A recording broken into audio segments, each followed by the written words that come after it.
پاکستان مسلم league نواز اور پاکستان تحریک انصاف ایک دفعہ پھر سے مذاکرات کے لیے تیار ہو چکے ہیں، اور مذاکرات میں پاکستان مسلم لیگ نواز حیرت انگیز طور پر اس قدر انٹرسٹڈ ہے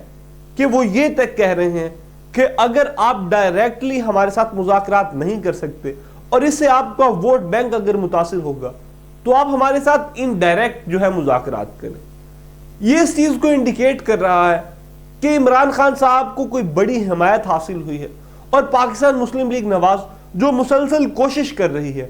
شاید وہ اس قسم کی حمایت نہیں حاصل کر سکی، اور وہ جو مقام تھا، جو اسٹیبلشمنٹ جو ان کو لانے والی تھی،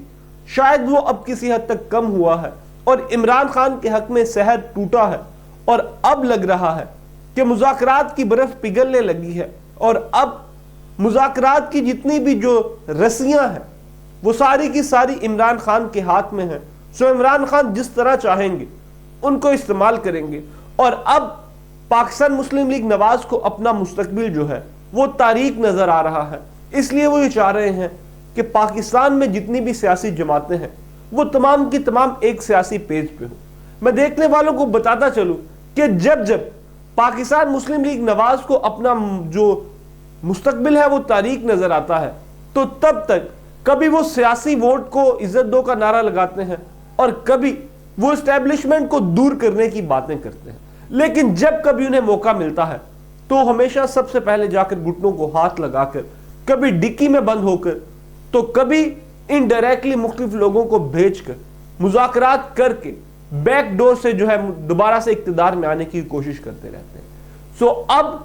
ابصار عالم صاحب ایک بڑے سینئر جو اینکر پرسن ہیں، انہوں نے ایک رپورٹ پیش کی ہے۔ اس رپورٹ میں انہوں نے کہا کہ پاکستان مسلم لیگ نواز نے ایک کمیٹی تک تشکیل دے دی ہے، اور اس کمیٹی کا قیام جو ہے اس کا صرف اور صرف مقصد پاکستان تحریک انصاف سے مذاکرات کرنا ہے، اور ان مذاکرات میں محمود اچکزئی صاحب جو ہے وہ مرکزی کردار ادا کریں گے، اور محمود اچکزئی صاحب جو ہے وہ پل کا کردار ادا کریں گے۔ محمود اچکزئی صاحب کی جو ایک بیسک پہچان ہے وہ یہی ہے کہ وہ ہمیشہ ووٹ کو عزت دو اور جمہوریت کی بات کرتے ہیں، لہٰذا ان کی بات کی جو ہے اب اہمیت ہوگی۔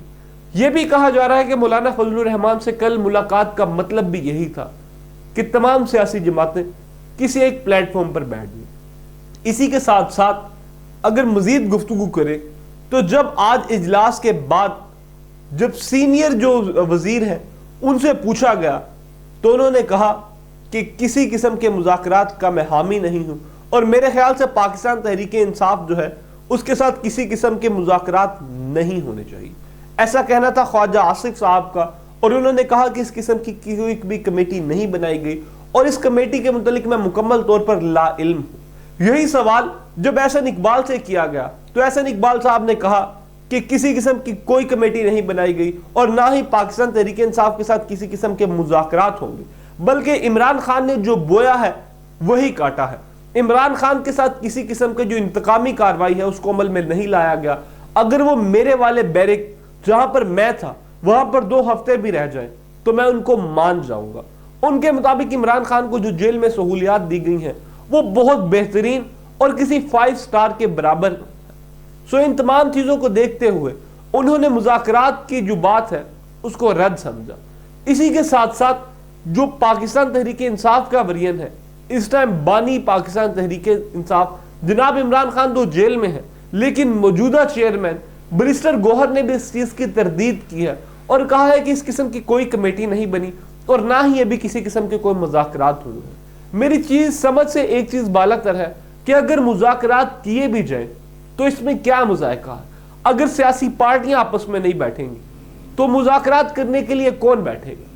پاکستان میں جمہوریت کو پھلنے اور پھولنے کے لیے ضروری ہے کہ تمام پارٹیاں ایک پیج پہ ہوں، تمام فیصلے جو ہیں وہ میرٹ پہ کیے جائیں، جو پارلیمنٹ ہو وہ سب سے مقدس ادارہ ہو۔ سو پارلیمنٹ کو مقدس کرنے کے لیے سب سے پہلے اپنی جمہوری قدروں کو بہتر کرنا ہوگا، اور الیکشن جیسی جو چیز ہے اس کو بالکل صاف شفاف ہونا چاہیے، اور جب تک الیکشن صاف شفاف نہیں ہوں گے، مینڈیٹ صاف شفاف نہیں ہوگا، تب تک دہشت گردی،